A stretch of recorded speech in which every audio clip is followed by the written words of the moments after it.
Sorry if you hear noises in the background. It's really pretty outside, so I wanted to film outside today, but I can't control the environment or the barking dogs next door, so I'm sorry about that in advance. Hey everybody, it's Riley and welcome back to another episode of Riley TV. I normally do adventure style vlogs or event surrounded vlogs, but today I just wanted to sit down and talk to you guys about life after the military.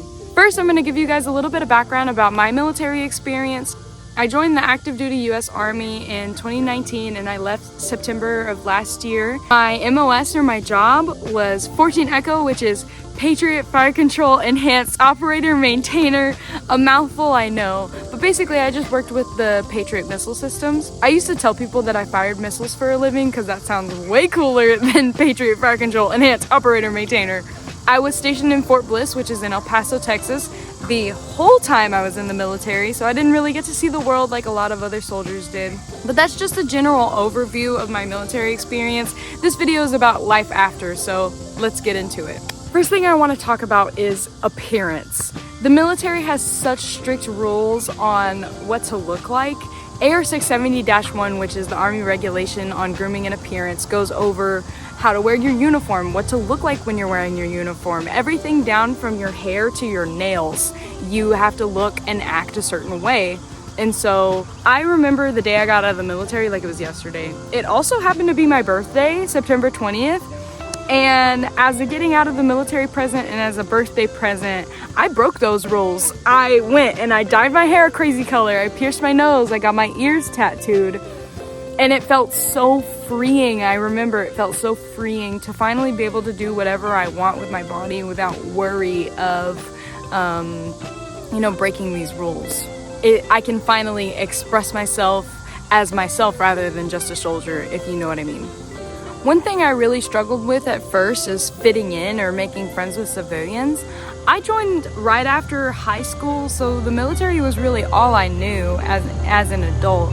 And in the military, you're surrounded by like-minded individuals. You know, everyone has their own opinions and they're their own person, but you go through the same things together, and a lot of the times you trauma bond together. So I didn't really know how to talk to people who hadn't been through the same things that I had been through. On top of that, I have a really bad potty mouth. In the military world, that's the norm. Everybody has a potty mouth. But in the civilian world, I say the F word in Walmart and people are looking at me sideways. So I had to learn how to censor myself and become more PG. I became a little socially awkward because of this, and I went through a little bit of an identity crisis.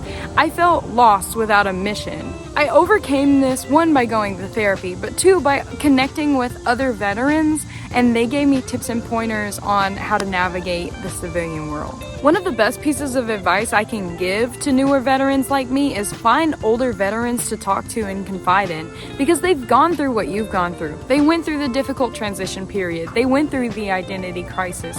The veterans that I have talked to gave me a safe space where I could finally fully relax and be myself, but they also gave me lots of good advice on how to navigate the stresses that I was experiencing.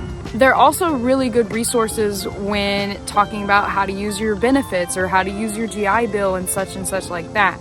I'm very grateful for the veterans in my life. I would say my mental health has improved since I got out of the military because I'm not constantly on edge. I feel like in the military, I was always worried about where to be, what time to be there, what uniform to be in, who am I reporting to, deadline, dispatches, paperwork, so much paperwork. And I didn't have a time to really and relax and enjoy my time because I was constantly worried about these things. Now I can relax and do that, and I don't have to constantly report my whereabouts to someone. Like, I can just take a road trip up the road without having to fill out any paperwork just because I want to. And that is a wonderful feeling. I will say transitioning is very stressful. Like I mentioned, you do have to learn how to navigate the world a little bit, but other than that, I would say my mental state is the best it's been in years. Next is kind of controversial. I don't know if I'm wording it correctly, but dare I say the military made me kind of lazy? Let me explain.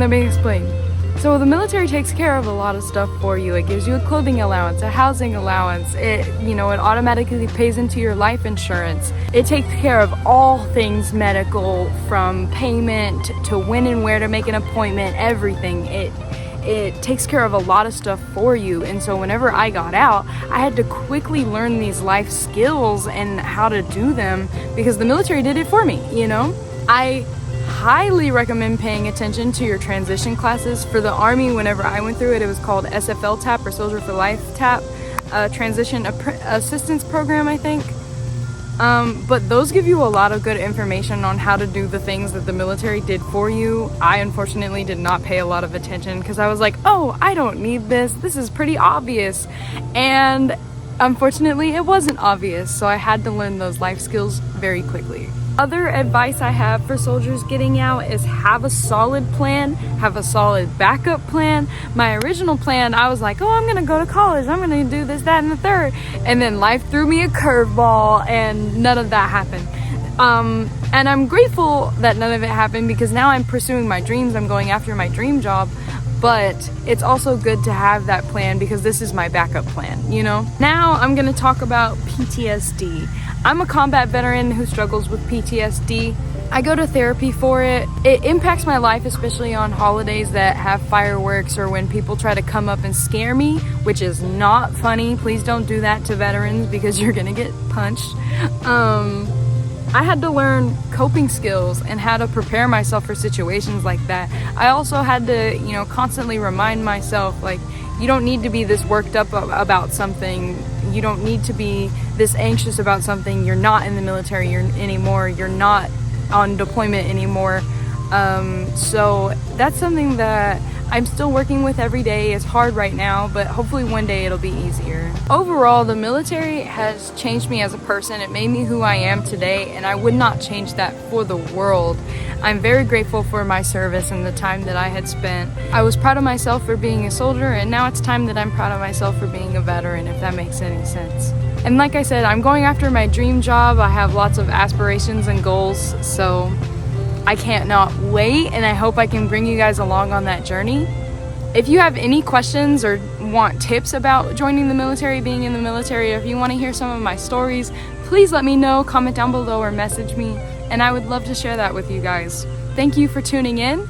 My name is Riley, and I hope to see you guys in the next episode. Bye.